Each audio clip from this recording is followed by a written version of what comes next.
Bonjour, bienvenue dans la saison 2 du podcast EducCare.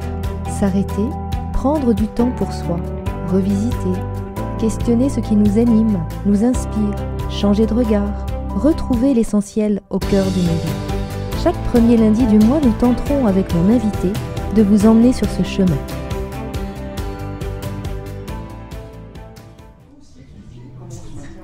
Bonjour à tous. Alors vous verrez que cette fois-ci, nous avons un podcast qui va se dérouler dans un milieu un petit peu plus confiné, avec une petite ambiance sympathique, mais nous sommes aujourd'hui à Bruxelles et nous sommes avec Bruno Imbeck pour ce temps partagé. Et j'espère que ce temps-là, dans cette ambiance particulière, vous plaira également. Bon podcast à chacun. Prof, le plus beau métier du monde. Petit sourire au coin de la bouche de mon ado de 17 ans qui a vraiment envie de faire autre chose. Lui, il a envie de s'engager, de donner du sens à sa vie et de s'éclater dans ce qu'il fait. Aujourd'hui, remplacer un enseignant absent est un véritable casse-tête. Le vivier est à zéro, les candidats qui se présentent mesurent difficilement les enjeux d'un tel engagement. Le métier n'est plus ou pas attractif. Un simple exemple peut en témoigner. La période d'inscription au prochain concours a même été allongée faute de candidats. Et quelle image donne-t-on du métier quand le recrutement s'effectue lors d'un job dating en quelques minutes ? Aurons-nous encore des professeurs dans nos classes demain, et je ne dis pas dans 5 ans ? Quels sont les leviers à notre disposition pour rendre ce métier vraiment attractif ? Quelles pistes pouvons-nous explorer ? Eh bien, ce sont les questions que je vais poser à mon invité, qui est à la fois un acteur de terrain et un chercheur, ce qui en fait sa richesse, son ouverture.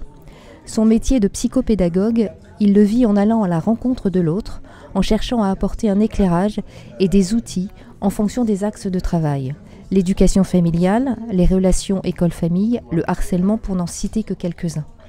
Aujourd'hui, je vais peut-être le sortir de son territoire de recherche habituel en lui proposant d'interroger nos politiques de recrutement des professeurs.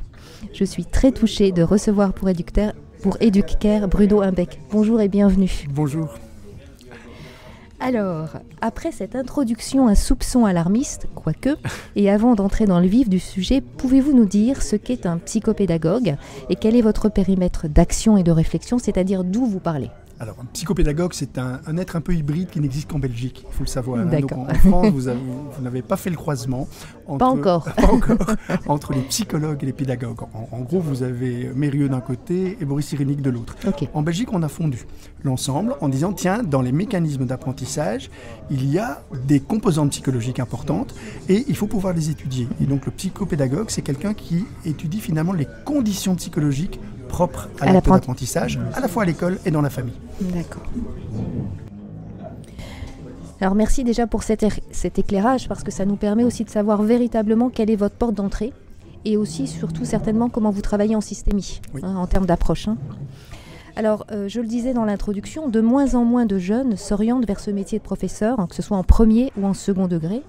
Quelle lecture faites-vous de ce constat ? Est-ce d'abord une question qui est liée à la représentation du métier, à l'image, dans la société, ou bien les racines de ce désintérêt sont plus profondes et complexes ? Alors elles sont plus profondes et vous avez utilisé le mot magique qui permet de mieux le comprendre, c'est le mot envie. L'école ne fait plus envie.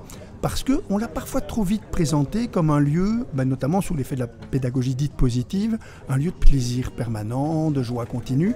Et on se rend bien compte, dès qu'on a mis ses pieds dans l'école, comme enseignant ou comme élève, que c'est pas vrai.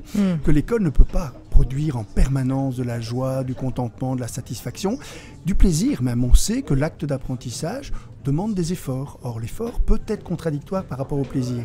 Mais l'effort, lorsque vous avez envie. Je prends l'exemple d'un instrument de musique. Si vous voulez pouvoir maîtriser un instrument de musique, vous allez devoir passer par un apprentissage qui ne donne pas tout de suite du plaisir. Et du résultat. C'est du plaisir différé, pas tout de suite des bons résultats. Si vous choisissez le violon, c'est garanti que vous allez faire grincer votre violon très longtemps.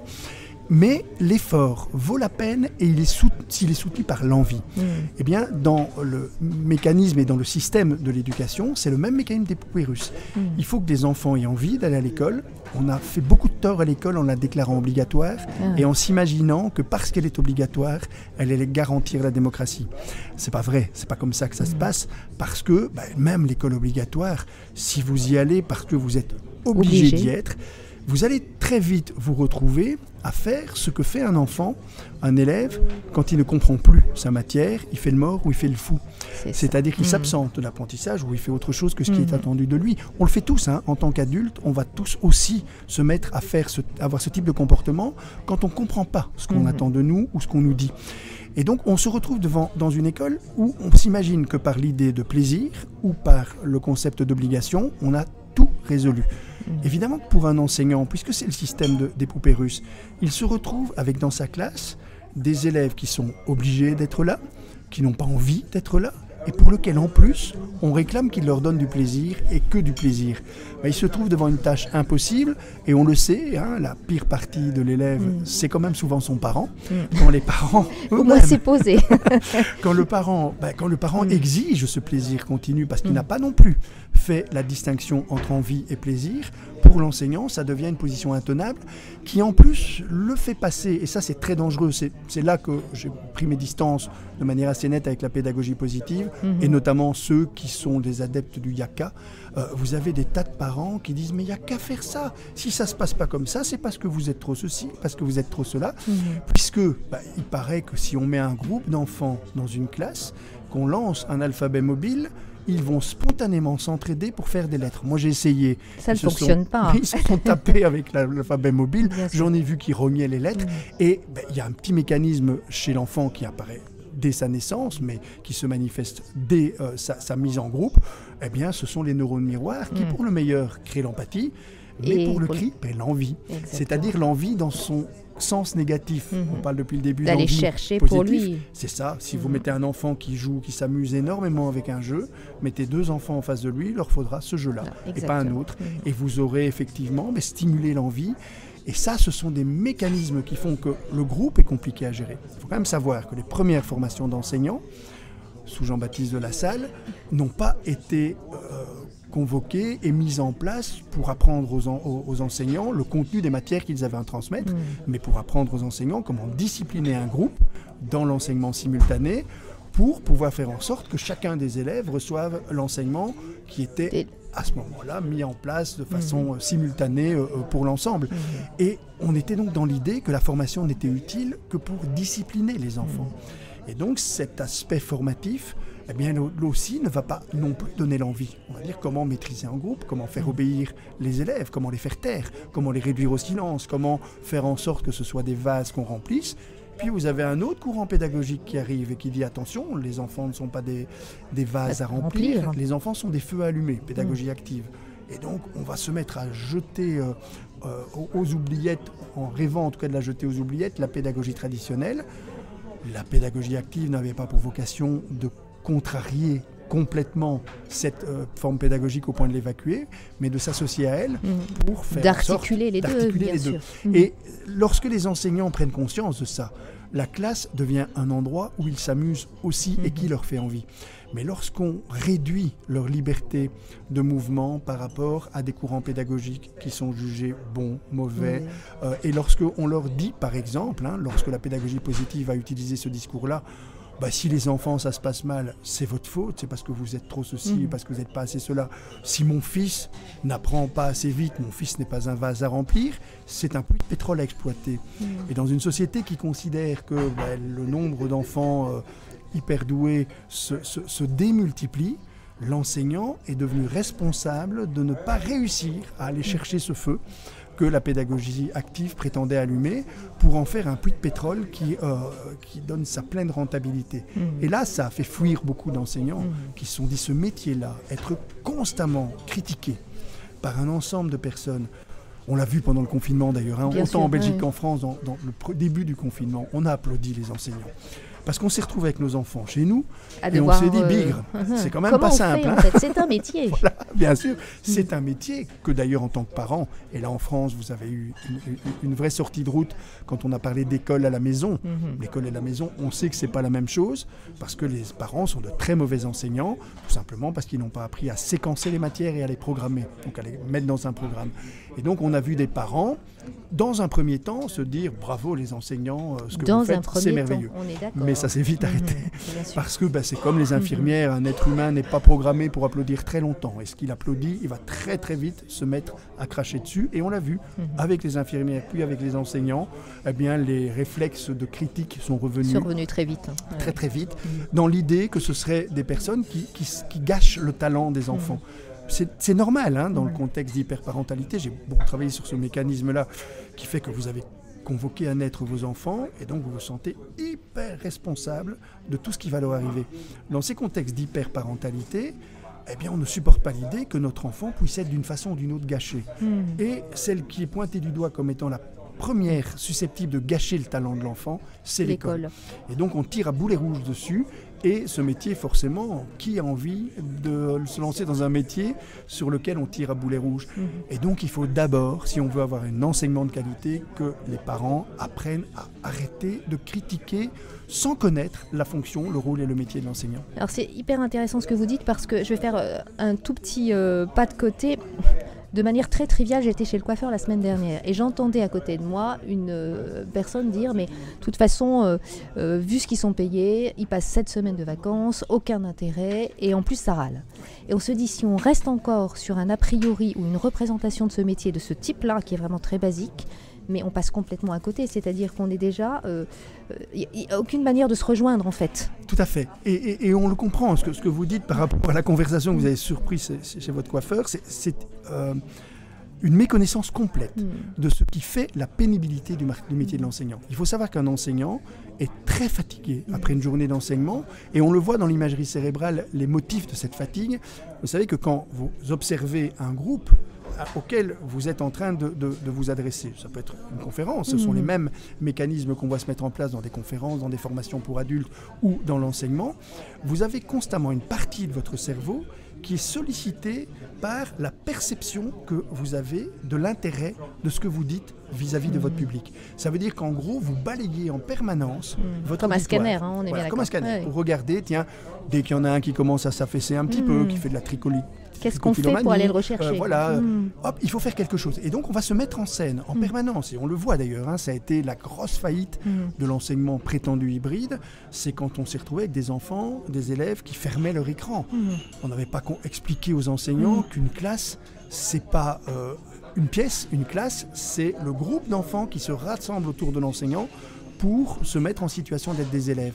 Et ça peut se faire de manière virtuelle pour autant qu'on ouvre les caméras. C'est ça. Et donc ce balayage permanent de l'auditoire et cette mise en scène de soi qui fait que même quand je vous parle ici, les auditeurs ne nous voient pas, mais je lève mon doigt, je hausse les sourcils, je montre en permanence des micro-signaux qui indiquent « attention, là il faut être attentif ». Un enseignant qui fait ça pendant toute une journée est épuisé. Les parents ne le comprennent pas parce que les parents ont beaucoup de mal à faire la distinction entre la concentration, l'attention flottante et l'attention réelle. On l'a vu aussi pendant le confinement, certains parents consultaient parce qu'ils disaient « mais je n'en sors pas avec mon enfant, il ne fait pas attention pendant 3 heures ». En fait, il voulait dire qu'il ne se concentre pas pendant 3 heures. Les enseignants savent très bien que la concentration, c'est des petites périodes de 7-8 minutes grand maximum. Et puis après des petits moments de concentration. Oui, c'est perlé en fait. Et voilà, pour le reste, c'est de l'attention flottante qui devient de temps en temps focalisée. Et donc, il doit en permanence scanner son auditoire. Les parents ne connaissent pas ça. Ce sont les enseignants qui parfois même, eux-mêmes, ne sont pas conscients de ce qu'ils font. Et donc parfois, après une journée de cours, d'enseignement, ils sont épuisés et ils se demandent d'où ça vient. Et puis ils entendent après des parents dire « oui, mais ils ont plein de vacances, oui, mais… » Et sans comprendre qu'on a affaire sans doute au plus beau métier du monde, vous l'avez dit en introduction, mais certainement un des plus pénibles. S'adresser à l'être humain en transmettant des contenus impalpables, parce que c'est impalpable. Et puis il y a une chose essentielle aussi, vous ne pouvez pas forcer l'acte d'apprentissage. Il va falloir, vous pouvez prendre un burin et essayer de faire rentrer les opérations logiques à l'intérieur de la tête d'un enfant. Si ça ne rentre pas, ça ne rentre pas, parce qu'il faut comprendre les mécanismes de compréhension, il faut les reprendre là où ils se sont enrayés, de façon à permettre de redémarrer. C'est là aussi que l'enseignement de nos jours est beaucoup plus complexe que celui qui avait été mis en place par Jean-Baptiste de La Salle. À l'époque, il faisait peu attention effectivement au niveau d'attention individuelle parce que l'enseignement était simultané et que le but très clairement c'était pas de diffuser des apprentissages. C'était de les sortir de là où ils étaient. Voilà, c'est ça, déjà. assurer une forme de conversion pour qu'ils sûr. deviennent des futurs petits catholiques, etc. L'école laïque n'a pas été mieux puisqu'elle a fait exactement le même modèle pour transformer des petits ouvriers en futurs citoyens. Et donc cet acte collectif simultané était finalement relativement simple à mettre en place et n'impliquait pas un questionnement pédagogique. Mais depuis, l'enseignement a avancé énormément et la pédagogie, ça a constamment une forme de tension entre j'enseigne de façon simultanée, mais je dois être attentif au développement individuel de chacun. Et donc l'enseignant est constamment en train de faire de la pédagogie simultanée et de la pédagogie différenciée. Et c'est un numéro d'équilibriste que peu de gens prennent la mesure. C'est très difficile à réaliser, se dire. Il ne s'agit pas juste de dire je vais préparer mon cours, le dire et puis m'en aller. Je vais préparer mon cours, le dire et puis vérifier et comment il a été reçu par chacun pour me mettre au rythme individuel de chacun. Et donc c'est très très compliqué, très très difficile et c'est épuisant dans la durée. Et c'est pour ça aussi peut-être qu'on ne valorise pas assez le métier dans les succès qu'il permet. Moi, je voudrais quand même qu'on le dise. Les tuteurs de résilience, c'est un mot très très galvaudé pour le moment, mais les tuteurs de résilience sont à plus de 80% des enseignants. Ça veut dire que quand quelqu'un qui a effectué une véritable trajectoire de résilience, c'est-à-dire s'est développé alors qu'on pensait qu'il allait s'effondrer, lorsqu'on lui demande qu'est-ce qui explique, eh bien dans 8 cas sur 10, il cite la rencontre avec un enseignant. Et donc on a des enseignants qui ont de plus en plus un rôle de soutien individuel par rapport à des personnes qui sont fracassées par l'existence. C'est tout ça qui fait la richesse du métier de l'enseignant. Mais peut-être pas celle qu'on attendait au départ, c'est-à-dire que exactement.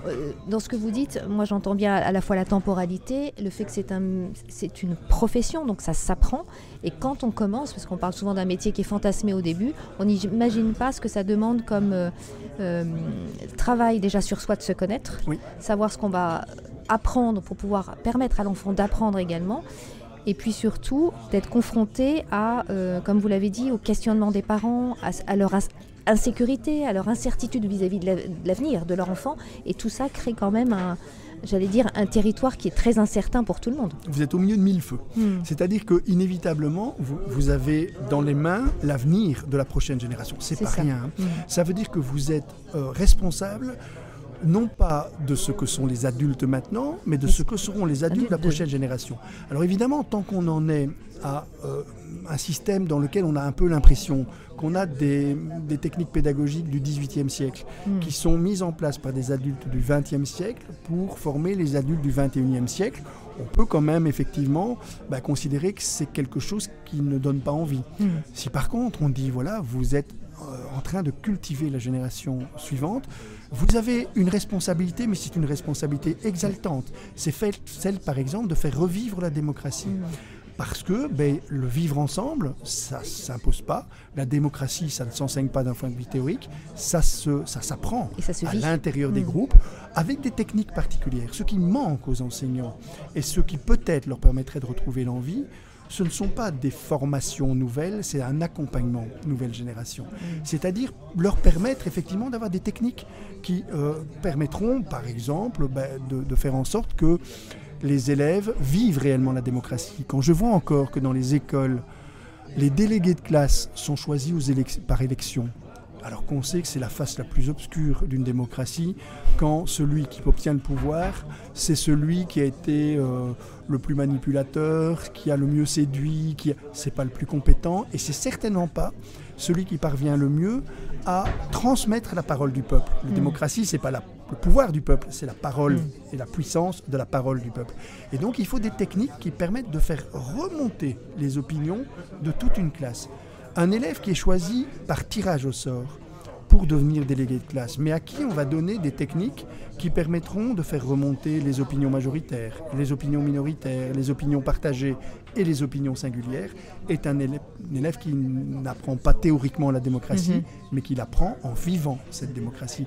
Et c'est ça. Et qu'on l'outille véritablement pour pouvoir le faire. Mais il faut l'outiller, évidemment. Et quand on se retrouve Mais vous avez en France, évidemment, une histoire tragique à ce niveau-là. Lorsque des enseignants se retrouvent massacrés, il faut bien le dire, pour avoir mis en place une culture du débat. Alors le problème n'est pas les parents, n'est pas la société, c'est le manque d'outils techniques mis à disposition des enseignants pour organiser des débats d'opinion, en faisant en sorte que les opinions des uns et des autres ne soient pas invalidées par des réflexes communautaristes. Et donc c'est important d'avoir des outils pour le faire. Les enseignants réclament ces outils. On parle du harcèlement, on en parle en France comme en Belgique, mais peut-être qu'en Belgique on outille un peu plus les enseignants en leur disant attention, si vous voulez faire en sorte que ça se passe bien le climat de votre classe, il y a des techniques qu'on va mettre à votre disposition.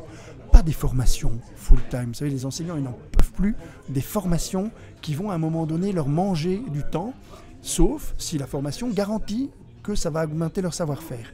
Mais si ils ont le choix entre une formation chronophage qui indique que les choses sont complexes et qu'il faut faire avec ce qu'on a, et une formation qui prend la forme d'une diffusion de techniques.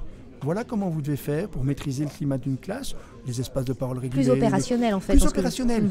En fait, l'idée c'est d'être concret, d'accompagner l'enseignant. On l'a vu pendant le confinement, ils n'ont pas été ni dans le présentiel ni dans le distanciel, tant en Belgique qu'en France, ils ont été dans le démerdentiel. C'est-à-dire qu'on leur a dit débrouillez-vous, débrouillez-vous, faites le mieux possible et bon, on verra bien, on comptera les points après. Oui, on a compté les points. Et on a compté les points comment ? En calculant les résultats par rapport au PISA, en calculant les retards par rapport à des programmes, un retard qui était tout à fait prévisible. C'était évident qu'il y aurait des retards. Et c'est pas grave. Les retards, c'est comme les TGV. Quand vous avez un retard, on redémarrera quand l'incident aura été dépassé, mais surtout pas trop brutalement. Ça veut dire que vous avez 40 minutes pendant lesquelles le TGV ne reprendra pas sa vitesse de base, sinon ça pose des dégâts considérables. Ici, on a vu effectivement que ça a été fait de manière très, très différente, en expliquant on est en retard, panique, coup de panique, décrochage, le niveau français ou belge est inférieur au niveau de l'enseignement coréen. Est-ce qu'on a vraiment envie d'un enseignement coréen ? Ça pose question. Alors justement, par rapport à ce que vous dites, on voit bien que la temporalité est importante, que le regard sur le métier doit évoluer, que les parents, et vous l'avez dit tout à l'heure, ont vraiment leur place pour avoir au moins un regard sur l'enseignant et ce qui peut être travaillé, que cela se fasse dans la confiance. Parce qu'en fait, on sent bien qu'il n'y a pas cette confiance et qu'il y a des attendus qui sont presque démesurés. Bon.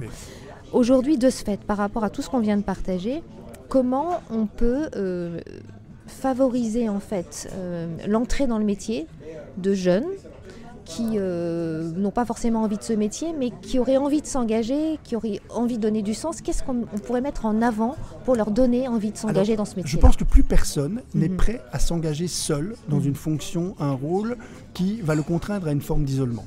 Et donc, le travail en équipe, ce sont des équipes enseignantes qui vont se mettre en mouvement et qui vont bénéficier d'un accompagnement pour ce travail en équipe. Ce qui pose problème dans l'école et qui réduit l'envie, c'est cette impression que vous allez être isolé dans une classe, que vous allez être seul sur une île déserte avec des enfants, pire que ça, des adolescents, pire que ça, des adolescents en rupture, à l'intérieur d'un espace clos dans lequel vous allez devoir ramer. C'est la réalité d'un ensemble d'enseignants pour le moment, parce qu'on n'a pas encore réalisé cette mutation qui met en scène des équipes d'enseignants, des équipes d'enseignantes qui peuvent bénéficier d'un vrai soutien. C'est-à-dire, vous savez, lorsque vous avez des réunions d'enseignants, on parle des élèves, on parle des méthodes pédagogiques, on ne parle jamais de soi. Et donc il est indispensable aussi qu'on ait des espaces où on parle de ce que l'on vit, de la manière dont on le vit et des émotions que l'on ressent en le vivant. La pénibilité dont vous parliez tout à l'heure, par exemple, on n'ose pas. Mais dans toutes les professions. Et si vous faites le parallèle entre un monde que je connais bien, qui est celui des travailleurs sociaux, des éducateurs, pour lequel on n'a pas cette crise, je vais dire, de recrutement, parce que, alors que c'est un métier difficile aussi, parce qu'ils savent qu'ils ne seront pas seuls, ils travailleront en équipe, et que il y aura des personnes dont la fonction sera de se préoccuper d'eux. Ils vont être accompagnés. On va leur demander non pas qu'est-ce que tu fais, mais qu'est-ce que tu vis, qu'est-ce que tu ressens, comment tu ressens les choses. C'est ça qui est important. Et on doit le faire dès l'entrée en formation des futurs enseignants, c'est-à-dire non pas leur demander ce qu'ils font et ce qu'ils vivent, mais ce qu'ils ressentent et ce qu'ils expérimentent, y compris dans ce qu'on voit, parce qu'il faut bien le dire, les personnes le plus menacées de burn-out ou de décompensation ou de décompression, ce sont les personnes qui sont ultra motivées dans un premier temps et qui avaient envie d'introduire du changement, des rénovations pédagogiques, de donner beaucoup d'eux-mêmes, mais qui se sont retrouvés isolés. Et pas valorisés de ce fait. Et pas valorisés parce que les autres les regardaient en disant celui-là va bientôt s'épuiser. C'est ça. Et je ne veux pas prendre cette voie-là. Voilà, et je vais attendre qu'il s'épuise. On le voit, moi je suis très actif dans le domaine de la prévention du harcèlement. Quand vous avez une équipe, à l'intérieur de l'équipe, qui est une espèce de petite bulle de personnes qui disent on va s'occuper nous du harcèlement et on va tout prendre sur notre dos, ils s'épuisent beaucoup plus vite que les autres parce que tout le monde les regarde en attendant qu'ils s'épuisent. Et là, effectivement, on n'a pas un projet d'école, un travail effectivement qui est réalisé en équipe, dans lequel on va se poser la question de savoir comment on fait pour continuer ensemble à faire société dans l'école, à créer et à générer du vivre ensemble dans l'école et à avoir un territoire dans lequel les règles sont respectées par les uns et les autres. C'est ça un projet d'école. C'est pas uniquement faire ce qu'on voit malheureusement trop dans les écoles, un règlement d'ordre intérieur qui ressemble un peu à la Déclaration des droits de l'homme, et un ensemble d'adultes qui, chacun séparé des autres, va devoir se débrouiller dans son petit coin. Lorsque vous mettez en place des vrais projets d'école, vous savez, il y a une école dans la région de Péroué. Péroué, c'est une toute petite ville du Hainaut occidental, qui était une école complètement sinistrée. C'était une vraie catastrophe, il n'y avait plus d'élèves, ils étaient en manque d'élèves, les enseignants en étaient à faire du porte-à-porte pour essayer de préserver leur poste. Et puis, ils nous demandent comment est-ce qu'on peut recréer du sens pédagogique. Évidemment, il faut surtout éviter de leur donner des leçons de pédagogie dans ces cas-là, de venir de l'extérieur en disant voilà comment vous devez faire, etc. On leur a juste dit faites des photos. Faites des photos des petits moments dont vous êtes fiers. Et ils ont fait des photos, simplement. On a appelé ça une écolaborative, c'est-à-dire dans lequel il fallait être actif, mais en collaborant les uns avec les autres, à la fois chez les adultes et chez les élèves. Eh bien, cette école n'en finit plus de nous inonder de photos. Et c'est devenu l'école phare de la région parce que tout le monde se dit mais on voudrait vivre là. Il y a des gens récemment qui m'ont contacté d'Espagne pour savoir ce qui se passait dans cette école-là, simplement parce qu'ils ont pris des photos et que les pédagogues dont je fais partie n'ont donné aucune leçon, mais se sont contentés de faire des commentaires sur ces photos. On met du sens pédagogique parce qu'on fait des commentaires pour dire regardez ce qu'ils font. Je vais prendre un petit exemple de la semaine passée. Pour apprendre les angles, ils font en sorte que les enfants chantent une chanson et dansent parce qu'ils deviennent l'angle droit et l'angle obtus, etc. Donc ils incorporent. On sait qu'en neurosciences, le cerveau d'un être humain, c'est ce qui fait la différence avec SnapGPT par exemple, c'est que le cerveau d'un être humain, dès que je vous donne un mot, le mot par exemple bon, ou sauter, tout de suite, vous aurez envie de faire des bonds dans votre tête. Vous n'allez pas les faire évidemment, mais ça met en mouvement déjà, des mises en mouvement. Incandescence, vous aurez une impression de chaleur, dès que le mot stimule une mise en mouvement. Ces enseignants-là ont juste activé finalement quelque chose qui existait, mais que les neurosciences trouvent et qui existait parce que les enseignants font des choses merveilleuses, mais ils les font dans une petite classe. Petit exemple. On était dans cette école et puis une enseignante vient me voir et me dit je fais un truc, je ne sais pas si c'est bien ou si c'est pas bien, mais on était en plein geste barrière à l'époque. Oui. Et elle me dit, je demande aux enfants d'aller mettre leurs mains dans des paillettes de couleurs et puis de se serrer la main. Et puis, évidemment, on apprend comme ça la contagion. Chacun a des couleurs différentes. Regarde, tu as transmis, on va maintenant se laver les mains. Ils avaient appris à se laver les mains de façon méthodique. Et il s'avère qu'à l'époque, je lançais une émission au Qatar pour expliquer les techniques pédagogiques nouvelles. Toutes les écoles qataries ont mis en place ce mécanisme-là. Et cette petite enseignante qui était dans son petit espace, dans une petite classe d'une petite école, n'osait même pas en parler. Un truc qui s'est diffusé très rapidement parce que c'était une très bonne pratique. Ce qui manque aux enseignants aussi, c'est des possibilités de diffuser ce qu'ils font, chacun dans leur classe, dans le huis clos de leur classe, et qui gagnent à être partagés avec d'autres, parce que ils ont une espèce de modestie, je vais dire, naturelle, quotidienne, naturelle, quotidienne. C'est leur quotidien. Ils ne se rendent pas compte que tous les ans, que tous les jours, ils font des tas de petits miracles. Donc mutualisons. Mutualiser, le plus possible, mais en exprimant. Et c'est le rôle des pédagogues, pas de donner la leçon aux enseignants, d'aller chercher ce que font les enseignants, et partager ce de qui mettre est fait, des mots dessus et de dire mais vous faites du Montessori, mais vous faites du Freinet, mais vous faites des pédagogies actives. Continuez. Bien sûr, alors que vous avez l'impression d'être dans une pédagogie traditionnelle, vous avez des moments pédagogiques qui sont inspirés des autres formes pédagogiques. Et c'est ça qui est important dans la pédagogie. pas d'être dépositaire d'un courant qui exclurait les autres, c'est ce que j'ai reproché à la pédagogie positive, mais être tributaire d'un tas de techniques qui viennent de ces différents courants. Et puis de répondre aux besoins des élèves qu'on a à ce moment-là. En s'adaptant avec des techniques pédagogiques sur lesquelles, évidemment, les enseignants parfois ne mettent pas toujours le bon mot. Et donc le rôle des pédagogues, c'est de mettre le mot sur ce qu'il faut. Alors d'étiqueter, mais dans le bon sens du terme, en fait, de valoriser. Oui, tout à fait. Alors justement, ce métier d'enseignant, on en parle et avec toutes les anecdotes que vous citez, on sent bien quel est le métier, le sens qu'il est aujourd'hui.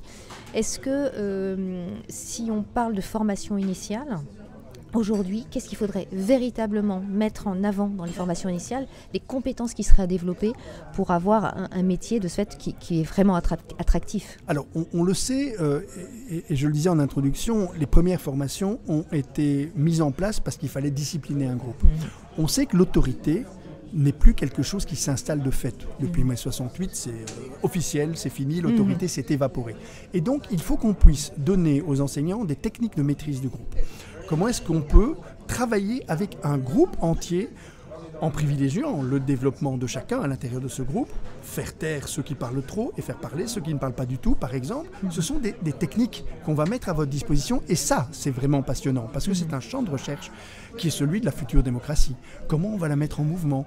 On voit les chiffres très inquiétants, il y a 2 chiffres inquiétants et qui ont des répercussions sur la manière dont les enseignants se positionnent par rapport à la jeunesse actuelle. Oui. Les 2 chiffres inquiétants, c'est le niveau de bonheur subjectif des jeunes qui a diminué massivement, très très fort. Et le deuxième, c'est la défiance vis-à-vis des démocraties. C'est-à-dire que les jeunes disent OK pour la démocratie, mais avec un pouvoir fort. Et donc on apprend à obéir à des personnes et pas à des règles. Ce sont 2 chantiers qui doivent absolument être mis en place au sein de l'école. Il faut que la formation initiale explique ce qu'on va faire concrètement et donne des moyens pour le faire, pour revitaliser les démocraties chez les enfants, chez les adolescents, de façon à ce qu'ils soient porteurs d'idéaux démocratiques plus conformes à ce qu'on attend d'une démocratie, et faire en sorte aussi qu'on parvienne à augmenter le niveau de bonheur. Et le niveau de bonheur, c'est pas la joie continue, c'est pas la satisfaction permanente, c'est pas le contentement éternel, c'est un niveau de bonheur relatif. Je fais l'exercice avec vous. Si je vous demande votre niveau de bonheur entre 0 et 10 sur une échelle, vous le mettez à combien? Je dirais 7. 7. Vous venez de sortir le chiffre magique, bravo. 7, c'est le bonheur. C'est le bonheur qu'on attend tous pour nous, pour nos enfants. C'est-à-dire pas 9 ou 10. Ça, j'en aurais déduit soit que vous êtes amoureuse, soit que vous venez d'obtenir une satisfaction que vous attendiez depuis longtemps, donc un moment tout à fait particulier dans le développement de votre vie.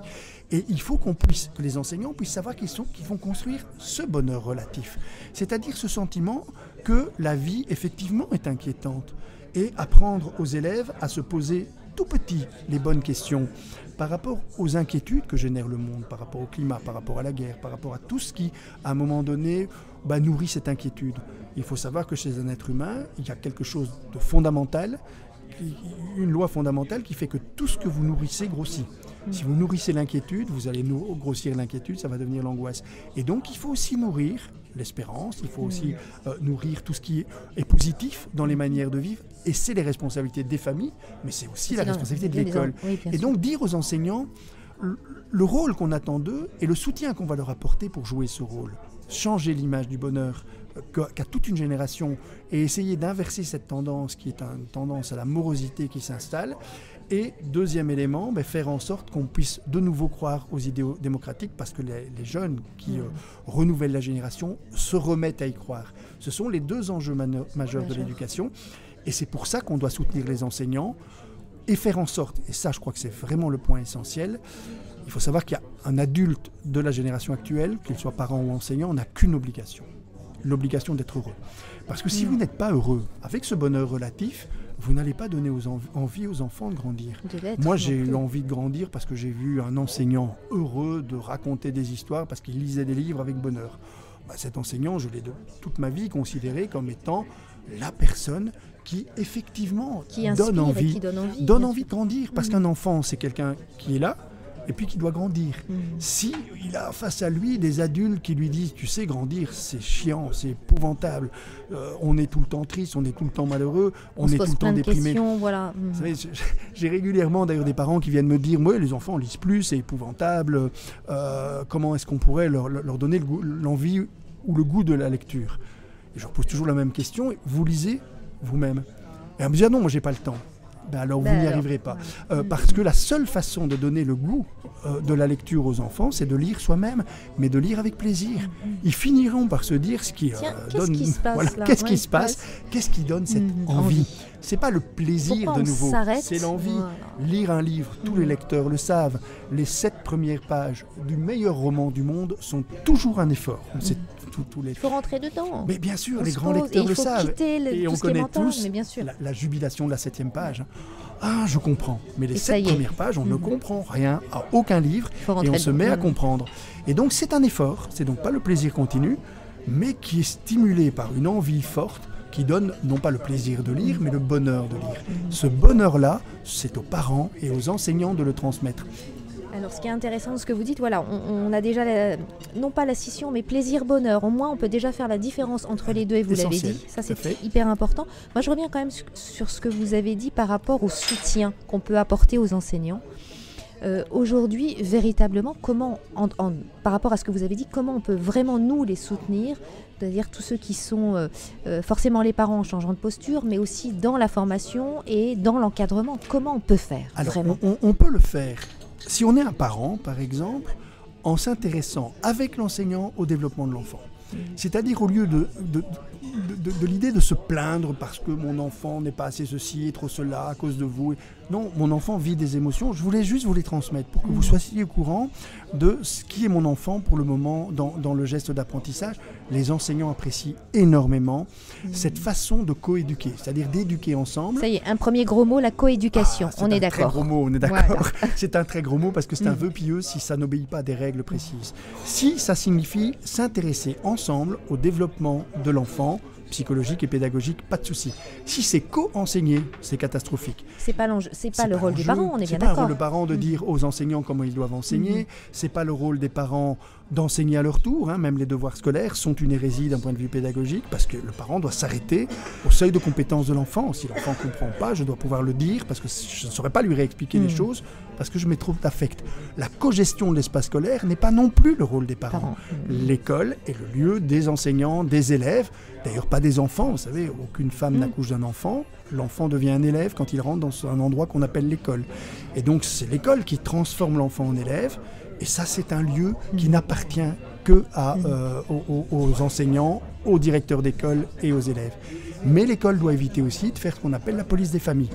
Et voilà, on y arrive aussi, bien sûr. Ça va très très vite. Oui, lorsque oui. vous dites, si j'aurais su, j'aurais repassé par la pharmacie. Vous me dites 0 sur 10, tu parles comme un charretier. Mais mon père parle comme ça. Vous êtes en train de traiter mon père de charretier. Donc je n'aurai pas le choix. Ou bien je reste à l'école et je trahis mon père, ou bien je... La loyauté dans tout ça. Voilà, ou je renonce à l'école et je retourne près de mon père. Si par contre vous utilisez un petit mot magique, ici, les si n'aiment pas les raies. Ici, l'épicerie et la pharmacie, c'est pas la même chose.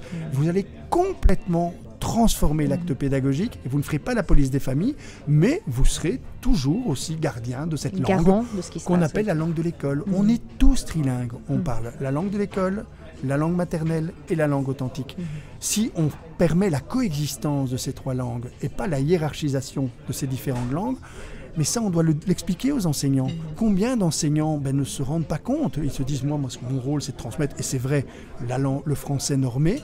Je suis donc obligé de corriger, et quand je corrige l'élève, je corrige sa famille en même temps, et donc je crée des difficultés. On le fait, mais bien sûr, évidemment. Alors que simplement lui dire, vous savez, votre rôle, c'est effectivement d'être gardien de la langue, et donc de transmettre le français normé, mais dans le respect des langues maternelles, et l'enfant performant, et l'enfant qui comprend qu'en changeant de territoire, il change de langue, et il est capable de passer d'un registre à l'autre.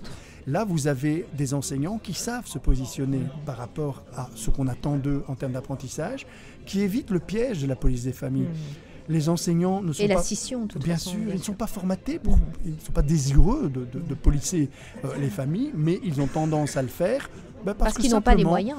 Parce que dans la formation initiale, vous avez très très peu qui est fait sur la coéducation, c'est-à-dire comment est-ce que je vais m'en sortir avec ses parents. Qui sont, et quand je vois certains jeunes enseignants, juste avant leur première réunion de parents, que je les vois tétanisés à juste titre, on comprend qu'ils ont très très peu été formés à rencontrer cette part très compliquée de l'élève qui est son parent, qui risque à un moment donné de se retrouver en confrontation avec l'enseignant.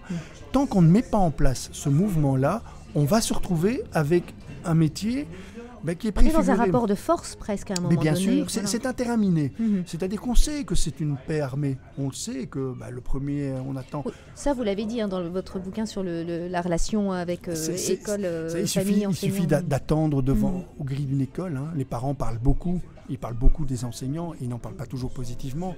Mais aller dans une salle de classe, on parle beaucoup des parents. Et on n'en parle pas positivement, on est d'accord. Donc vous avez deux espaces qui se constituent, dos à dos, dans une forme de paix armée, parce qu'une fois qu'on se rencontre, on va se polisser dans ces rapports sociaux qu'on a les uns par rapport aux autres, et on va essayer le plus possible d'éviter les conflits et les tensions. Mais on pourra mieux éviter les tensions si on a un modèle de coéducation qui nous permet de se dire attention, ça c'est de la cogestion d'espace scolaire. Il risque des tensions. Ça, c'est du co-enseignement. Le parent s'égare. Là, je fais la police des familles. Donc, c'est moi qui m'égare en tant qu'enseignant. Donc, coéducation, comment on fait? Donc, partenariat. On est dans un vrai partenariat dans le sens articulé autour du développement de l'enfant. Est-ce que vous connaissez beaucoup d'enseignants qui vont vous dire « Moi, ça ne m'intéresse pas le développement de l'enfant. Je m'en fous de la façon dont l'enfant se développe, du moment que je transmets mes matières. » À part quelques exceptions irréductibles, mais qui ne font pas souvent long feu dans l'enseignement, c'est impossible parce que c'est une position qui est devenue intenable. Il faut effectivement pouvoir à un moment donné travailler sur cette coéducation avec des outils qui permettent de la développer. Alors, on revient un petit peu sur ce que vous avez dit sur... la fatigue aussi des enseignants. On a des enseignants qui, à un moment donné, sont épuisés par ce métier et parfois auraient envie de faire autre chose. Donc, en amont, comment on peut travailler sur, par exemple, cette reconversion professionnelle? Est-ce qu'il y a des choses qu'on maîtrise en tant qu'enseignant qu'on pourrait, par exemple, je pense qu'il faut comprendre que l'école est en train de changer. On n'est plus dans des trajectoires diplômantes. On est dans des parcours d'acquisition de compétences. Puisque comme les contours des métiers sont indéfinis, vous n'êtes plus dans l'idée, vous allez choisir une fonction et vous allez rester dans cette fonction et vous aurez un diplôme qui vous permettra d'exercer cette fonction. C'est toujours les poupées russes. Ce qui se passe pour nos élèves se passe aussi pour nos enseignants. Un enseignant... Micro, macro, on a les deux. Voilà. Rien ne dit qu'il va être enseignant toute sa vie. Et encore moins maintenant. Bien sûr, il peut enseigner, puis devenir à un moment donné le support d'un autre enseignant. C'est quelque chose qui fonctionne généralement très très bien. Et puis après, former d'autres enseignants, voire faire tout à fait autre chose. Et donc il faut s'habituer de plus en plus à ce qu'on ait des trajectoires d'acquisition de compétences qui sont des trajectoires qui permettent des ruptures. On peut imaginer aussi quelqu'un qui vient d'un monde tout à fait différent et puis qui dit mais moi j'ai envie de devenir enseignant. Et ce qui arrive de plus en plus. En plus. Alors ce qu'il faut éviter, c'est donner l'impression qu'on brade la fonction. C'est-à-dire qu'on permet d'y rentrer en 2 ou 3 coups de cuillère à peau parce qu'il y a une urgence à recruter. Mais on peut très bien dire on va vous accompagner pendant ces premiers pas dans l'enseignement parce qu'on sent que vous avez la fibre pédagogique. C'est un peu le problème de la pédagogie. Bien sûr. Tout le monde en fait, tout le monde a son avis. Vous savez, si vous avez 2 biochimistes qui parlent l'un avec l'autre, monsieur et madame tout le monde les laisse faire. Si vous avez 2 pédagogues qui parlent ensemble, vous aurez très vite monsieur et madame tout le monde qui vont donner leur avis parce que c'est une science qui est molle, qui est diffusée dans la totalité de la population de manière géométriquement variable, mais qui est quand même diffusée partout. Et donc vous avez beaucoup de personnes qui ont la fibre pédagogique. Et c'est une réalité. Ils ont envie de transmettre. Vous avez parfois des ouvriers qui ont le plaisir de transmettre leur savoir-faire. On va bien dans les compagnons. Mais bien sûr, et ce sont des formes pédagogiques tout à fait utiles au développement d'une société. Et donc permettre des ponts entre ces formations, ces fonctions et toute la logique pédagogique, ça c'est une urgence dans la société, une société qui se déclare en pénurie et qui, à un moment donné, demande des garde-fous multiples comme accès à une fonction ou à une profession. C'est un peu paradoxal. Il faut permettre des ponts, mais il faut que ces ponts soient suivis d'un accompagnement parce qu'on ne peut pas laisser quelqu'un... Donc là, c'est le gros mot aussi qui vient à la suite, c'est-à-dire comment on accompagne aujourd'hui ces entrants dans le métier qui se disent on y va, on a envie, mais comment faire véritablement alors? De l'accompagnement. Moi, je crois plus en l'accompagnement qu'en la formation. On a fait de la formation, là aussi les poupées russes. Vous êtes un vase à remplir, je vais vous donner des compétences théoriques pour que vous puissiez aller enseigner. Non, vous allez allez rentrer dans le groupe et on va travailler ensemble pour que vous y trouviez votre place et on va parler ensemble de ce que vous y faites et de ce que vous y vivez. Les enseignants sont plus soucieux et demandeurs de cette forme d'accompagnement. De l'analyse de pratique, par exemple. Analyse de pratique, supervision, intervision. Comme on le fait dans le travail social. Dans le travail social, vous avez encore plus de connaissances, indispensables avant de vous lancer. Et puis après, vous aurez tout au long de votre carrière des supervisions, des intervisions entre collègues. On va discuter de ces pratiques, etc. Alors là, je vous coupe parce qu'en fait, quand on parle d'intervision, ça veut dire qu'il faut des moyens derrière. Aujourd'hui, on va vous dire on n'a pas les moyens. Alors, on a les moyens qu'on veut bien se donner parce que c'est pas coûteux l'intervision, c'est de l'énergie humaine. C'est juste de la réorganisation. Qu'on laisse le temps aux enseignants de parler ensemble de ce qu'ils vivent par rapport à leurs élèves, mais de ce qu'ils vivent aussi entre eux, pour qu'il y ait des heures qui soient dégagées sur ce plan-là. Qu'on diminue même les heures de cours, parce que c'est pas, les élèves n'ont pas besoin nécessairement d'avoir beaucoup d'heures de cours, ils ont besoin d'avoir un enseignement de qualité donné par des personnes qui sont réellement présents dans l'acte qu'ils réalisent, parce que ils ont des techniques qui leur permettent de se trouver bien à l'intérieur du groupe dans lequel ils exercent leur profession d'enseignant. Et donc c'est cet accompagnement-là dont tout le monde va bénéficier. L'enseignant qui n'est plus isolé dans sa classe, le parent qui sait qu'il a affaire à un enseignant qui se sent réellement à sa place, et l'élève qui se retrouve face à quelqu'un qui gère le climat de classe. Regardez les dégâts du harcèlement. Combien d'élèves se retrouvent dans des écoles avec des boules au ventre qui leur empêchent d'être réellement présents dans l'acte d'enseignement. C'est un gâchis fondamental, alors que si l'enseignant met en place des stratégies qui lui permettent de gérer son climat de classe d'une manière telle que le harcèlement il devient très peu probable, eh bien on préserve l'autre en fait, tout à fait, avec un gain de temps et de qualité pour tout le monde, qui va redonner envie de vivre la profession. Mais vous savez, chaque situation de harcèlement qui se termine de façon spectaculaire, c'est une griffe contre les écoles actuellement, notamment en France, où ça s'est fort formaté contre l'école. C'est l'école qui est responsable, qui n'a pas fait les choses. Et c'est vrai que très souvent, il y a des manquements à constater au niveau de l'école, pas parce qu'elle ne voulait pas, mais parce qu'elle ne savait pas comment réagir. Et ce qui est important, c'est d'outiller les écoles, de les équiper, de nouveau d'accompagner, d'éviter qu'un enseignant soit seul, qu'il n'ose pas agir, parce qu'il a l'impression que s'il agit, il va faire pire que mieux. Et donc c'est cet accompagnement qui est devenu une urgence. Ne pas dire à un enseignant, on va vous former pendant 2 ans, 3 ans, 4 ans, enfin, en fonction de la durée de formation. Pays, et puis après, on vous laisse voguer seul sur une mer tumultueuse. Non, on va vous accompagner tout au long de votre vie quand vous le souhaiterez, parce qu'il y a des cellules d'accompagnement des enseignants sur lesquelles ils peuvent compter pour discuter de pédagogie, pour discuter de ce qu'ils vivent et de ce que vivent leurs élèves. Donc ça, là aussi, on revient sur quelque chose qui est hyper important, c'est-à-dire de développer un accompagnement qui a du sens, un accompagnement de proximité en fonction des besoins de l'enseignant et d'outiller le plus possible. Voilà, tout à fait. Alors, vous rencontrez demain dans la rue un jeune qui vous dit « Oh, monsieur un mec, je vous reconnais, j'ai envie d'être enseignant, qu'est-ce que vous me dites? Qu'est-ce que vous me répondez à ça ?» Ah, je dis bravo, d'abord, bravo, mais vraiment bravo.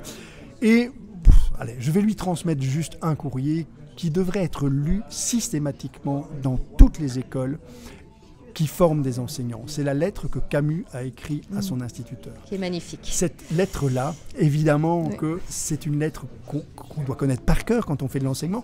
Quand un prix Nobel vous dédie son prix Nobel en vous disant « Vous êtes la première personne qui m'a jugé digne de découvrir le monde ». Juger des enfants dignes de découvrir le monde, c'est quand même un beau métier.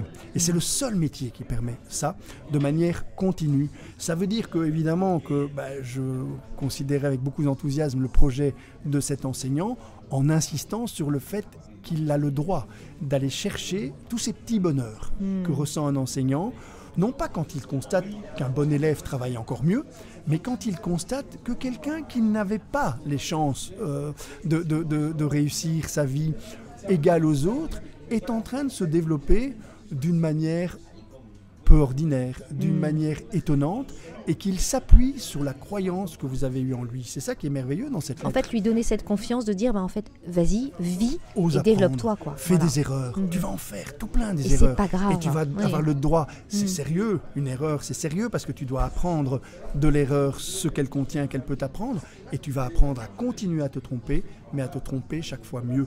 Et c'est exactement ça, être digne de découvrir le monde. Et ça on veut apprend dire que grâce à ça. si à la première erreur, on en fait une faute qui vous rend indigne de découvrir le monde, eh bien vous allez faire l'inverse de ce qui a été fait pour Camus, c'est-à-dire...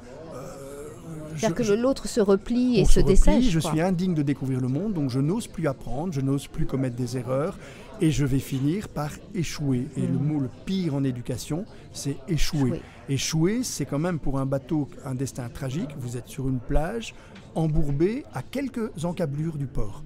Ça veut dire que vous auriez pu aller jusqu'au port, mais vous êtes échoué et si quelqu'un ne vient pas vous rechercher, vous êtes destiné à devenir une épave. C'est pas rien quand même.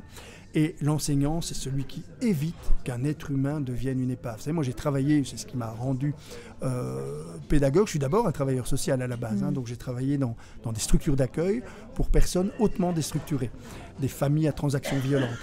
Et puis je me suis rendu compte que le point commun entre toutes ces personnes, toutes les personnes qu'on voit parfois dans des bars tabac effondrés à 5 h du matin, le point commun de toutes ces personnes, c'est qu'à un moment donné, ils ont été rejetés lourdement par l'école et ils ont échoué, mais au sens plein du terme. Et ayant échoué, ils sont devenus ces épaves qu'on rencontre parfois et qui n'ont plus du tout une estime d'eux-mêmes qui leur permet d'oser relancer la machine. Et de relancer la machine, oui, bien sûr. Et donc, les enseignants, ce sont les premières lignes pour éviter qu'un être humain se transforme en épave. Et pourquoi pas pour mettre en place des prix Nobel virtuels, c'est-à-dire des personnes qui ne deviendront peut-être pas Camus, mais qui auront la curiosité de Camus, l'envie de transmettre, parce que Camus n'était pas un philosophe, Camus était un pédagogue au sens plein du terme, contrairement à Sartre qui jubilait de ne pas être compris. Camus, quand il n'était pas compris, le vivait terriblement mal, il était tenaillé. C'est ce qui fait la différence entre l'un et l'autre. L'un était à la Sorbonne, très content d'être à la Sorbonne, était incompréhensible. C'était un professeur. L'autre était un enseignant au sens plein du terme, c'est-à-dire qu'il saignait quand il n'arrivait pas à se faire comprendre, profondément quand il était mal humain, compris. C'est ça l'humanité. Et c'est là qu'effectivement, un enseignant qui se lance dans l'enseignement, c'est quelqu'un qui va mettre au monde des tas d'humains, un peu plus humains que les autres, s'il fait bien son métier, parce qu'ils vont croire en la démocratie et ils vont croire en eux à l'intérieur de cette démocratie, comme Camus l'a montré pendant toute sa carrière. Et donc c'est pour ça que cette lettre-là, je m'étonne même qu'elle ne soit pas plus lue et qu'elle ne soit pas quelque chose qui doit être quasiment appris par cœur par tous ceux qui se lancent dans l'enseignement. On est quand même dans la substance complète de ce qu'est l'acte d'enseigner. Alors de ce fait, on la mettra sous le podcast en référence et merci de terminer cette première partie de podcast sur Camus parce que je pense que ça portera aussi ses fruits.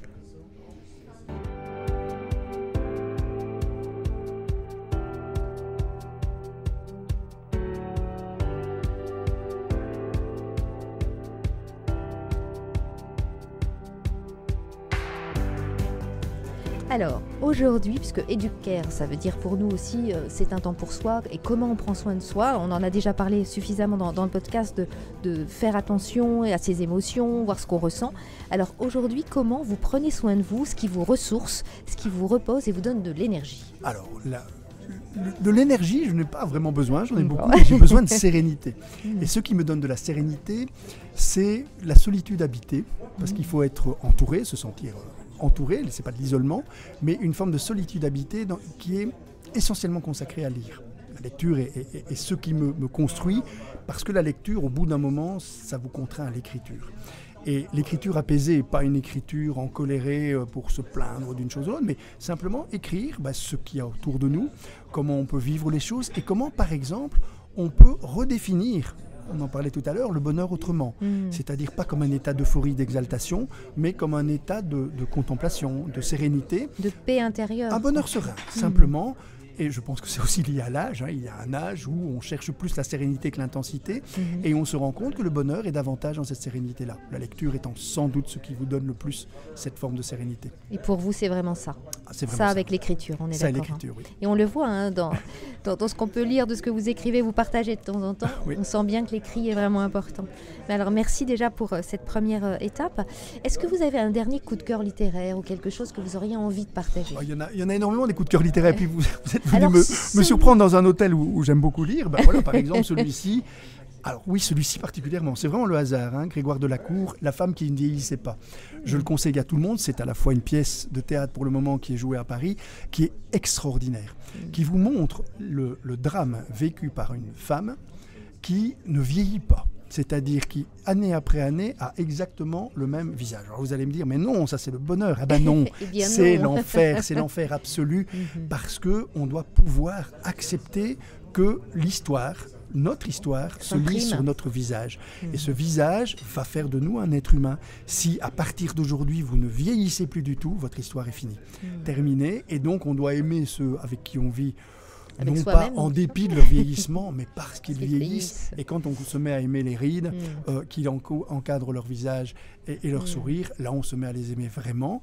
Et cette pièce, comme ce livre, montre ce petit retour, effectivement, qui indique que les personnes qui vont lutter contre l'âge, en payant très très cher un combat perdu à l'avance, puisque de toute façon on n'y arrivera pas, eh bien risquent beaucoup moins la sérénité que ceux qui vont dire mais le vieillissement, c'est l'état des choses, aucun problème, et vieillir ne m'enlaidit pas si je ne me laisse pas aller, parce que le laisser aller est un problème, parce que votre santé va en pâtir. Mais le vieillissement est quelque chose qui, chez l'être humain, est tout aussi beau dans beaucoup de cultures autres que la nôtre. C'est d'ailleurs accueilli sans le moindre problème. Il n'y a que dans notre société qu'on vend des gommages et des crèmes anti-âge. C'est ça, voilà le genre de livre très édifiant. Là aussi, on mettra les références et en tout cas, ça donne une idée aussi de ce que vous pouvez vivre même intérieurement. Dernière petite question. Là où les personnes qui vous inspirent en ce moment? Alors il y en a un que je ne peux pas ne pas citer, c'est Boris Cyrulnik. C'est quelqu'un que j'ai eu le bonheur de côtoyer, parce que et avec lequel je n'ai pas eu une seule conversation qui n'était pas une conversation édifiante. C'est quelqu'un avec lequel, dès que vous parlez, parce qu'il est ce qu'il dit, dès que vous parlez, une cohérence absolue, il est tout de suite dans quelque chose qui va être une vraie expérience, qui va vous construire. J'ai eu la chance de faire quelques conférences avec lui à double voix. Ce sont des conférences dans lesquelles j'ai un plaisir fou à me taire et à l'écouter, par exemple, parce que tout ce qu'il dit est nourri de ce qu'il est, de ce qu'il vit, de ce qu'il a vécu, de son histoire. Et on est chez quelqu'un qui jamais ne juge, mais toujours cherche à comprendre. Et donc c'est une des personnes que je passerai mon temps à citer. D'ailleurs, je ne le cite plus parce que sinon, tout ce que j'écris, je serai obligé de le citer en permanence et ça deviendrait un petit peu lourd. Mais je lui dois à peu près tout ce que je pense. Merci pour ce partage. Alors, on arrive au terme de ce podcast. Alors, vous l'avez tous entendu, on est dans un milieu un peu particulier, on va dire dans le bar d'un hôtel à Bruxelles, mais on est ravis de pouvoir partager avec vous cette ambiance un peu particulière. Alors déjà, je voulais remercier Bruno Imbeck d'avoir pris le temps d'aborder avec nous ce concept du recrutement qui n'est pas simple aujourd'hui et qui nous a permis aussi d'avoir quelques pistes. Alors on entendra la place des parents, le regard qui est porté sur le métier, un enseignant qui a besoin d'être accompagné, mais vraiment du début de sa prise de son entrée dans le métier, mais c'est surtout d'être outillé et de pouvoir aussi accueillir ce qu'il est, ce qu'il vit, de pouvoir échanger avec les autres et de construire, certes, et d'acquérir des compétences, mais aussi des compétences humaines qui peuvent parfois manquer un petit peu. Et savoir où est véritablement sa place, où est la place de la famille, et de poser ce périmètre, en fait, son territoire, pour pouvoir faire grandir l'enfant et travailler en partenariat avec la famille. Donc on retiendra ça pour aujourd'hui, mais peut-être qu'on aura d'autres idées pour la suite d'un podcast. En tout cas, un immense merci. Merci à vous. Et puis on se dit à très vite. Merci. Très vite. Au revoir.